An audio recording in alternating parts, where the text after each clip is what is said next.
Hey guys I welcome you to Saqib educates. इस video में हम बात करेंगे मॉडल क्वेश्चन पेपर। सब्जेक्ट है इंग्लिश, क्लास है 10th। टाइम जो यहाँ पे आपको 3 आवर्स मिल जाएंगे, जो मैं कहूँगा काफ़ी अच्छी बात है। जो सेक्शन ए है फर्स्ट क्वेश्चन, जो यहाँ पे आपको मिल जाएगा read the extract from the poem and answer the question that follow. जो ये पोएम है, अगर आपने इंग्लिश में पढ़ा है तो आप आराम से उस क्वेश्चन को रिकॉग्नाइज करेंगे ये पोएम किस में आया है। तो नीचे यहाँ पे क्वेश्चंस दी है, तो यहाँ पे आपको ये क्वेश्चन से उनके आंसर आपको लिखना है। जो यहाँ पे पोएम है ये आपको अच्छी तरह से पहले पढ़ना है। अगर हम यहाँ पे पूछेंगे सीधा क्वेश्चन नंबर 2 पे, read the following passage answer the question that follow, तो फिर से आपको पैसेज ही पढ़ना है, फिर नीचे उसको आपको आंसर लिखना है। यहाँ पे आप वीडियो को एक बार पॉज भी कर सकते हो, या वीडियो को अच्छी तरह से देखो, अच्छी तरह से पढ़ो और अच्छी तरह से समझो। यहाँ पे नीचे आपको ये क्वेश्चन मिल जाएंगे, फिर आपको आंसर्स लिखना है। यहाँ तक आपने समझा है क्वेश्चन। मॉडल पेपर का मतलब भी यही होता है कि आपको पेपर किस तरह आएगा, पैटर्न क्या होगा, ये समझना बहुत ही ज़्यादा ज़रूरी है। Question number 3, read the following passage answer question that follow. फिर से पैसेज है, यहाँ पे आपको पढ़ना है। The deadliest virus of the 21st century was identified in China December 2019। It is basically respiratory virus which mainly affects the lungs. तो ये आपको पढ़ना है, काफ़ी एक अच्छी तरह से लिखा है यहाँ पे सिंपल लैंग्वेज में। सीधा हम पूछेंगे यहाँ पे, अगर आप इस कोविड-19 जो वायरस है इसके बारे में पढ़ना चाहते हो तो आप एक बार पढ़ सकते हो, वैसे भी आपको थोड़ी सी नॉलेज इसके बारे में हो गई है। फिर यहाँ पे आपको दिया गया क्वेश्चन से, the corona virus was first identified in, यहाँ पे इसका आंसर होगा सीधा चाइना वुहान सिटी में। ये आपको लिखना है, ये आपको ऊपर लिखना है। यहाँ पे इसके ऑप्शन भी आपको सीधा इसकी चाइना है, ये आपको पता ही होगा। Name the country is most affected by कोविड-19, यहाँ पे इसका आंसर मोस्ट प्रोबेबली यूएसए होगा। इसी तरह यहाँ पे है सी पार्ट्स, लॉस ऑफ टेस्ट और smell one of the more common symptoms of corona virus what is, ये आपको पता है, ये suitable title of the passage. इसके बाद यहाँ पे सेक्शन बी जो आपको मिलेगा ग्रामर। पहली बात तो आपको आपको मिलेगा, यहाँ पे आपको ये जो वर्ड्स यहाँ पे दिए है, यहाँ पे आपको इसी तरह यहाँ पे जो फिल इन द ब्लैंक्स है वहाँ पे लगाना है। अगर आपने ग्रामर पढ़ा है तो आप आराम से ये कर सकते हो। इसके बाद यहाँ पे put in relative class and rewrite the sentence. Sentence को आपको रीराइट करना है, यानी ठीक करना है रिलेटिव क्लास में। अगर आपने पढ़ा है तो आप आराम से कर सकते हो। सो आई होप आप अच्छी तरह से पढ़ते होंगे, अच्छी तरह से क्वेश्चंस को रिकॉग्नाइज करते होंगे। क्वेश्चंस को आपको इस तरह छोड़ना नहीं है, तन्हाई में आपको अच्छी तरह से पढ़ना है। Question number 7, change the direct speech into reported speech. काफ़ी टफ क्वेश्चन आया है, इसके लिए आपको डीप स्टडी चाहिए। अगर आपने पढ़ा है तो आप आराम से पढ़ सकते हो। इसके बाद यहाँ पे यूज़ पंक्चुएशन मार्कर्स, यहाँ पे आपको स्पेलिंग टेंसेज अगर आपने पढ़ा है तो आप आराम से कर सकते हो। Enter the manager office and set down entered, ये आपको पढ़ना है। अगर आपने पढ़ा है तो आप आराम से पढ़ सकते हो। मॉडल पेपर का मतलब ये होता है कि आपको किस तरह का क्वेश्चन वहाँ पे एग्ज़ाम में आ सकता है। जो सेक्शन सी है, यहाँ पे आपको मिलेगा राइटिंग स्किल्स। राइटिंग स्किल्स में कंप्लीट द डायलॉग आपको यहाँ पे मिलेगा। Interviewer Seema, why do what do you think you, या ma'am I am qualified for the job as teaching is my passion, I have became a teacher by choice not became a chance. तो यहाँ पे लिखा है I am a qualified for the job as teaching is my passion, I have became a teacher my choice and not by chance. तो आपको ये करना है डायलॉग। अगर आपने पढ़ा है तो आप आराम से कर सकते हो। इसके बाद यहाँ पे do the following questions as directed, यहाँ पे आपको ये क्वेश्चन करना है। अगर आपने पढ़ा है तो आप आराम से पढ़ सकते हो। Write notes to be put for students on the school notes board, write the notes is not more than 50 words including relevant tailors. यहाँ पे लिखा है नोट्स, आप यहाँ पे ये पढ़ सकते हो। अगर आप ये पढ़ना चाहते हो तो आप वीडियो को एक बार पॉज कर सकते हो और अच्छी तरह से पढ़ सकते हो। आई होप आपने पढ़ा होगा। अब हम नीचे और देखेंगे कुछ इंपॉर्टेंट क्वेश्चन है। क्वेश्चन नंबर 11, यहाँ पे आप पढ़ सकते हो। Read the following notes from the note paid app Shri Ramnath, principle of secondary school Ramnagar. He asks his assessment of draft A message in behalf of the class representatives. फिर यहाँ पे नीचे लिखा है, आपने ये पढ़ा ही होगा स्कूल में, तो आप आराम से ये कर सकते हो। Question number 12, do any one of the following. Do any one of the following, यानी इनमें से आपको एक करना है। Write a letter to your parents appreciating them for all the little things they do for you. Write a letter to the editor about the need of oxygen cylinder need for the elderly people in your locality to the light of कोविड-19। इन दोनों में से आपको एक में लिखना है। Question number 13, do any one of the following you may organise your ideas तो before you begin in write, तो यहाँ पे आपको write a paragraph artificial intelligence. So काफ़ी मेरे हिसाब से एक जेन्युइन क्वेश्चन आया है, तो आपको ये अच्छी तरह से पढ़ना है। 5 मार्क्स आपको यहाँ पे मिल जाएंगे इसको भी। Write a brief article on the use of internet, the hint words are given below. आपको कुछ आर्टिकल लिखना है इंटरनेट के बारे में, जैसे यहाँ पे लिखा है network of computers, world wide communication, global village, world pocket library, इस तरह यहाँ पे हिंट दिया है। सो यहाँ पे बहुत सारे नीचे लिखा है, तो आप ये भी पढ़ सकते हो। सेक्शन डी में आपको मिलेगा read the extracts of the poem carefully and do in 3 of the following. यहाँ पे आपको तीनों में से आपको एक करना है। 3 of the do any 3 of the following, यानी तीनों में से आपको एक करना है। यहाँ पे आप ये पढ़ सकते हो। एक बार वीडियो को पॉज करो और अच्छी तरह से पढ़ो। अगर मैं पढ़ूंगा तो ये वीडियो बहुत ही ज़्यादा लंबा हो जाएगा, या आप सबको पता ही होगा। The poet used the word globe to indicate something different from the literal meaning. Was it? तो यहाँ पे आपके पढ़ सकते हो। The poet describes her mother with a smile, point a smile and explain it. तो पॉइंट को आपको स्माइल निकालना है, आपको फिर वो एक्सप्लेन करना है।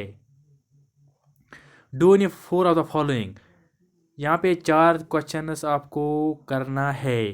तो ये एक इम्पॉर्टेंट चीज़ है। यहाँ पे आपको मिलेगा 12 मार्क्स, वेरी वेरी इंपॉर्टेंट है।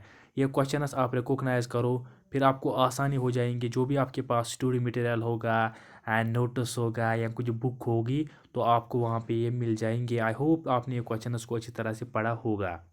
Do any one of the following, इनमें से आपको एक करना है। करेक्ट स्केच ऑफ, यहाँ पे ये नटेला द प्रपोजल, यहाँ पे ये भी पढ़ सकते हो। Do any one of the following, यहाँ पे आपको ये भी पढ़ना है। क्वेश्चंस को अच्छी तरह से पढ़ सकते हो आप। क्वेश्चंस को रिकॉग्नाइज करो, फिर बाद में आपको टेंशन लेने की कोई बात ही नहीं है। आप आराम से पढ़ सकते हो। इन क्वेश्चंस में भी आपको कोई ना कोई क्वेश्चन एग्जाम में आएगा ही। इसके बाद यहाँ पे आपको मिल जाएगा साइंस का, यहाँ पे मिल जाएगा साइंस का model question paper class 10th। यहाँ पे मैक्सिमम मार्क से 80, आपको पता ही होगा। सो अगर हम यहाँ पे कुछ सेक्शन ए देखेंगे, जो ऊपर के जो बेसिक इंस्ट्रक्शन है, आपको पढ़ने की कोई ज़रूरत ही नहीं है, तो ये आपको नीचे पता चल ही जाएगा।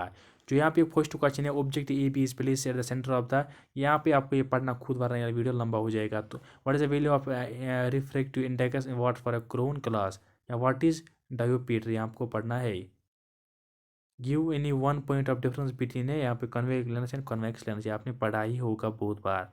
A person is wearing spectacles with a conveyor lens of suitable focal length. What kind of defect of vision is having? तो आपको ये अच्छी तरह से पढ़ना है। आपको यहाँ पे और पार्ट भी मिल जाएगा, जो मैं कहूँगा एक अपने आप में एक बहुत बड़ी बात है। In electric fittings we mostly use copper wires, why? In presence of sunlight silver. देखिए, आपको ये क्वेश्चन है ना, ये क्वेश्चन आपको टेक्स्ट क्वेश्चन है। अगर आपने पढ़ा है, याद किया है, तो आप आराम से एग्जाम में कर सकते हो। यहाँ पे क्वेश्चन को अच्छी तरह से रिकॉग्नाइज करो, अच्छी तरह से पढ़ो।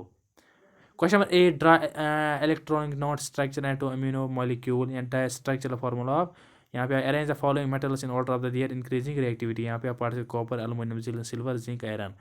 तो यहाँ पे आप ये भी पढ़ सकते हो। Question number 10, which one of the following 4 metals would be displaced from the solution into the salts and other 3 metals, magnesium, silver, zinc. इसके बाद ही यहाँ पे सीधा हम पूछेंगे क्वेश्चन नंबर 11, 12, 13। यहाँ पे आप पढ़ सकते हो name any 4 common waste disposal methods, draw flow chart, reflex action, what is universal indicator. 4 question number 14 to 16, 2 statements, यहाँ पे आप ये भी पढ़ सकते हो। यहाँ पे आपको ये डिटेल में पढ़ने की कोई ज़रूरत नहीं है, ये आप आराम से पढ़ सकते हो। मैं वीडियो को आराम से यहाँ पे रोकूंगा, आपको पढ़ने का मौका दूंगा। सो यहाँ पे आप पढ़ सकते हो question number 14, when zinc is dipped in copper sulphate solution. तो यहाँ पे आपको क्वेश्चन पढ़ना, मैं सब क्वेश्चन पढ़ूंगा नहीं, तो ये वीडियो लंबा हो जाता है, यह आप सबको पता ही होगा। क्वेश्चन नंबर 15, यहाँ पे आप पढ़ सकते हो pea plant having violet flowers is crossed with pea plant having white flowers. Question number 16, food chain is responsible for the entry of harmful chemicals in our bodies. Question number 17, 70-20 contain 5 step parts each. You are expected to answer any 4 sub parts. Question number 70, read the following and answer the questions. तो इसके नीचे हम थोड़ा सा scroll करेंगे, यहाँ पे हम पढ़ेंगे around every current carrying conductor there is a magnificent field. The direction of magnetic field depends on the direction of the electric current is indicator. Which among the following used to define the direction of magnetic field line around the current carrying state conductor? देखिए, जिस तरह मैं पढ़ रहा हूँ उस तरह आपको नहीं पढ़ना है। मैं आपके टाइम को सेव कर रहा हूँ आपके लिए। आपको आराम से पढ़ना है, अच्छी तरह से पढ़ना है, क्वेश्चंस को रिकॉग्नाइज करना है, फिर आपको आसानी हो जाएंगी इन क्वेश्चंस को आपको ढूंढने में किसी भी स्टडी मटेरियल में। सो अगर हम इसके नीचे जाएंगे, इसके नीचे यहाँ पे आप पढ़ सकते हो read the following answer in 4 questions. यहाँ पे आप पढ़ सकते हो, आपको 4 क्वेश्चंस का आंसर करना है। The distance between the centre of the nucleus and the outer most shell is called atomic size. ये आपको पढ़ना है, एक टेक्स्ट बेस्ड क्वेश्चन है, काफ़ी इजी है, मेरे हिसाब से ज़्यादा टफ भी नहीं है अगर आपने पढ़ा है स्कूल में, है हाई स्कूल में। तो यहाँ पे आप ये पढ़ सकते हो। मैं वीडियो को ज़्यादा वैसे फास्ट स्क्रॉल भी नहीं कर रहा हूँ, आप आराम से पढ़ सकते हो। Question number 90, read the following and answer in 4 questions. Acids are the substances which contain hydrogen and which have been dissolved in water give hydrogen ions in the solution and based on the substance which has been dissolved in water give hydroxide। तो यहाँ पे आपको ये पढ़ सकते हो। इसके नीचे अगर हम देखेंगे तो इसके नीचे यहाँ पे आप पढ़ सकते हो which of the following is a weak acid या pH value of weak acid ranges from the reaction between H. यहाँ पे आप ये भी पढ़ सकते हो। अगर हम इसके नीचे देखेंगे question number 20, read the following and answer in 4 question है। 4 क्वेश्चन का आपको आंसर करना है, जो मैं कहूँगा अपने आप में एक काफ़ी अच्छी बात है। सो यहाँ पे आप ये पढ़ सकते हो। मेरे हिसाब से अगर मैं पढ़ूंगा तो वीडियो बहुत ही ज़्यादा लंबा हो जाएगा, ये आप सबको पता ही होगा। सेक्शन बी यहाँ पे है state in 4 particles which can help in the protection of our environment। Now, what do you mean by global warming? What is the basic cause of atmospheric refraction? Mention any 2 functions of human ovary. What is the importance of DNA copying in the reproduction? Discuss the process of dispersion and have been observed in the white light and passing through the in a glass prism. Try a circuit diagram consists of battery of 2 cells of 2V each, 3 resistors having the resistance of 2। यहाँ पे आप ये पढ़ सकते हो। इसके बाद यहाँ पे सेक्शन सी यहाँ पे आप पढ़ सकते हो। सेक्शन सी यहाँ पे आप difference between self pollination and cross pollination, यहाँ पे आप ये भी पढ़ सकते हो। इसके बाद है give any 3 applications of heating effect of electric current.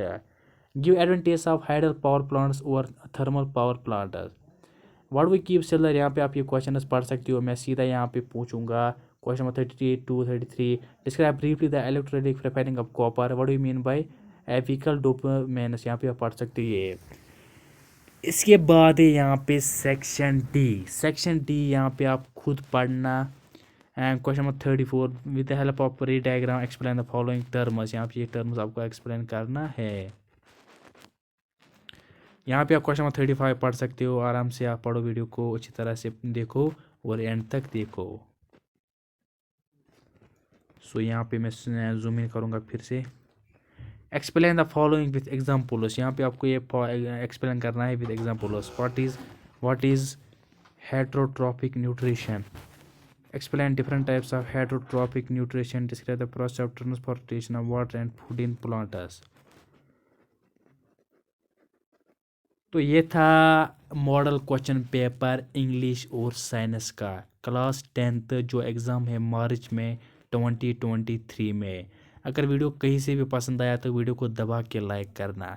अगर आप किसी और सब्जेक्ट पर मॉडल क्वेश्चन पेपर चाहते हो तो आप मुझे कमेंट सेक्शन में लिख सकते हो। मैं कोशिश करूँगा उस पर भी एक अलग से एक वीडियो लाऊंगा। सो फॉर द टाइम भी किसी नोट के साथ वीडियो का and. Thank you for listening. मिलते हैं किसी नेक्स्ट वीडियो में, तब तक के लिए टेक केयर।